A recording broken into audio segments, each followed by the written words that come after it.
dit is Dinsdagoggend. Laat ek kyk, Koos is hier so, Tannie Veronica, Gerard, Jolandi, Piet. Dis lekker om almal van julle te sien. Hallo Larindi, hallo Elsabie. Ek vertrou dat jy 'n goeie maandag gehad het gister en dat jou week sommer goed afgeskop het. Hallo Michelle, hallo Alexa. So lekker om julle almal te sien. En so lekker om saam met jou te wees. Ek hoop jy sien so uit soos ek na Sondag, wat ons inrydiens gaan hou. Ek is so jammer vir elkeen van julle wat ver is, dat julle nie deel gaan wees daarvan nie. Julle is welkom om Nystad toe te kom om deel te wees daarvan. Ek is seker tussen Clarie en al die mense hier kan ons julle help verbyvreel, dat julle kan kom kuier in Nystad. Dit sal vir ons so lekker wees. Ons sien so uit na Sondag. Dit gaan net so goed wees om mekaar te sien. Ek moet sê, Sondag wat verby is, was ons maar 'n klein groepie van 50 mense by mekaar. En selfs net om daai paar mense te sien, was regtig, dit is soos 'n reunie. Ek moet vir jou sê, ek het gestres asof ek die eerste keer preek. Dit was vir my sommer vreemd geweest om voor mense te staan. En dit was asof alles weer van vooraf is. Maar mens kom sommer gou weer in die ding. Nou, ons is besig om te gesels oor hoe ken ek God se stem, hoe weet ek wat is sy wil vir my lewe, hoe reageer ek. En vanoggend praat ons oor geloof, oor wat is geloof en hoe sê die Bybel lyk geloof, en ek hoop dat jy vanoggend ietsie sal leer uit dit wat ons sê. Amper soek ek my teksgedeeltetjies. Nou as ons oor geloof praat, is daar 2 verse in die Bybel wat soos, dis vir ons die definisie van geloof. As jy vir enigiemand vra, wat is geloof, gaan hulle vir jou sê, gaan lees Hebreërs 11 vers 1 tot 2. Nou kom ons lees dit saam. Wat is geloof dan? Dis 'n vaste versekering dat die dinge waarna ons uitsien, inderdaad sal gebeur. Dis 'n bewys dat God die dinge wat ons nog nie kan sien nie, waar sal maak. Juis op grond van hierdie geloof word daar so positief oor die mense van vroeër getuig. Nou, hoe Hebreërs 11 lyk, as jy nie weet nie, is dit begin met hierdie ding van die onsigbare wat sigbaar word, die dinge waarna ons uitsien, die dinge wat ons nog nie kan sien nie, het sigbaar geword, en dit is wat geloof is. Ons sien uit dat God dit sigbaar maak in ons lewe. En dan is daar 'n hele lys van 'n hele lys van voorbeelde wat genoem word. Ek wil nou ek het die Bybel hier oop langs my, dan is dit Abel wat daarvan gepraat word, Henog, Abraham, Noag, al die geloofshelde, soos wat die Bybel hulle opnoem. Hulle het geglo, Noag het geglo en hy het 'n ark gebou.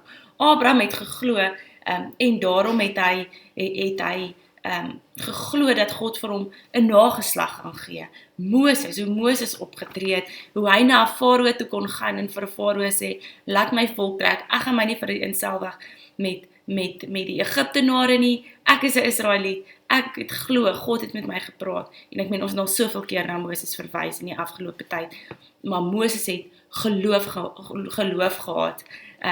So sien ons wat geloof is. Maar dan aan die einde van die hoofstuk, en dis wat ek vanoggend vir jou wil lees, lees ons hierdie vers van wat het met hierdie mense gebeur, toe hulle geglo het. Die gevolg van hulle geloof was, en ek dink dis dikwels die goed wat ons leer oor wat geloof doen, en want dis die lekker stories wat ons vertel. Hulle het deur te glo, koninkryke verower, die reg herstel, verkry wat God beloof het, leeu se bekke toegestop, Daniël, nee, die gloed van vuur geblus, en aan die swaard ontkom. Hulle het krag in hulle swakheid ontvang, was magtig in die oorlog, het vreemde leers op vrug laat staan, vrouens het selfs hulle geliefdes uit die dood uit terug ontvang. Nou dis die stories wat vir ons lekker is om te hoor, want ek en François het nou al oor die afgelope paar dae gesê, jy kry 'n gebeurtenis in jou lewe, dan het jy 'n geloofskrisis en jy kan nou besluit, gaan ek nou glo of gaan ek nou nie glo nie? En hierdie ouens het besluit, ons gaan glo, en dit was die gevolg van hulle geloof. Hulle het vure geblus, leeu se bekke toegestop, dit het goed vir hulle uitgewerk. Maar dan van vers 36 is 'n gedeelte wat nie so gereeld gelees word nie, want dit is nie so lekker gedeelte om te lees nie. Vanweë hulle geloof moes party bespotting en geeseling verduur, ook arrestasie en gevangenskap. Hulle is met klippe doodgegooi, in twee gesaag, met die swaard vermoor. Hulle het rondgegaan in skaapvelle en bokvelle, honger en verdruk en mishandel. Hulle was te goed vir die wêreld en hulle het rondgeswerf in woestyne en op berge in grotte geskuil en in gate in die grond. En dis die prys van geloof wat ons nie so baie daarvan hou om te vertel nie. Ons hou nie so baie daarvan om te sê, maar dis soms wat gebeur wanneer mense glo. Die uitkoms is nie altyd net positief nie. Want jy sien, ons glo nie, ons glo in God. Ons glo in wat hy doen. Ons glo dat hy ons deel maak van sy prentjie op aarde. En ons glo in hom. Maak nie saak wat die uitkoms is nie. Daar's 'n klomp van hierdie geloofshelde wat geloof moes toon, selfs al het hulle dit nie gesien nie. Moses het op 'n berg gestaan en vir die volk gesê, hierdie is die land waarin julle gaan, en hy self het nooit in die land ingegaan nie. Jakob het sy seuns geseën en nie geweet wat die gevolg daarvan gaan wees nie. Hy het in geloof gesê, ek glo hierdie is wat julle nog gaan bereik, maar hy het nie die gevolg daarvan gesien nie. En ek dink een van die grootste voorbeelde hiervan lees ons in Hebreërs 12, ek sien ek het hom hier verkeerd gemerk, Hebreërs 12, vers 1 tot 3. Dit spoor ons aan om geloof te hê, met so 'n magtige skare toeskouers, en dis nou al hierdie geloofshelde, nê? Die Bybel praat van hierdie geloofshelde, en dalk het jy 'n paar geloofshelde in jou lewe, wat nie in die Bybel opgeskryf is nie, maar wat al oorlede is, en hierdie geloofshelde inspireer jou vandag nog om geloof te hê. Met so 'n magtige skare toeskouers rondom ons om ons in die wedloop van die geloof dop te hou, kom ons stroop alles af wat ons spoed kan vertraag, vir al die sonde wat so maklike houvas op 'n mens kry. Kom ons hardloop met volharding op die baan wat voor ons uitgestrek lê, ons oë vasgenaal op Jesus. Hy is die voorganger en volëinder van ons geloofswedloop. Hy het terwille van die blydskap wat daar voor hom gewag het, so hy het in geloof hierdie wedloop gehardloop. En terwille van die blydskap wat daar voor hom gewag het, die kruis verduur. En onthou, die kruis het gelyk soos mislukking, maar hy het dit verduur. Ja, hy het homself deur die skande van die kruisdood nie laat afskrif nie. En nou sit hy op die ereplek langs God op die troon.